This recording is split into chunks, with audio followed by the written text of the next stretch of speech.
common sense and organic intelligence, and then somebody gets them for 4 years or so when they're in their late teens or whatever it might be, they can still come back around. But when you get a child at 4 years old in their formative years and you start to tell them that this is the way of the world and you tell them what to think instead of how to think, they're going to be little soldiers for the agenda. And about a year and a half ago, one of my best friends that I met when we moved to Texas, we've been here for 2 years, and now he's one of my best friends, but he was one of the first people that I met when I moved here, and we were having a very deep conversation. And I was telling him what was coming because he has 3 kids. And his comment was, he knew nothing about this. And his comment was, wow, thank God my kids go to a private school. And I said, no, don't think that they're safe just because they go to an expensive private school. It's everywhere.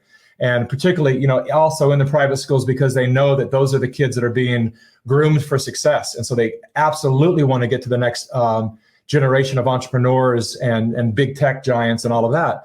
And he couldn't see it at the moment. A year later, he called and he said, do you have time to come over? I need to talk to you. And I went over and sat down with him and he said, it's in my house.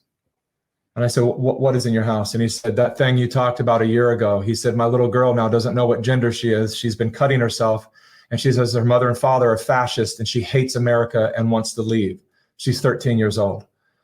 And this is the outcome of these very evil, very hateful ideologies that are being pushed into the minds of our beautiful children. And it's very sad.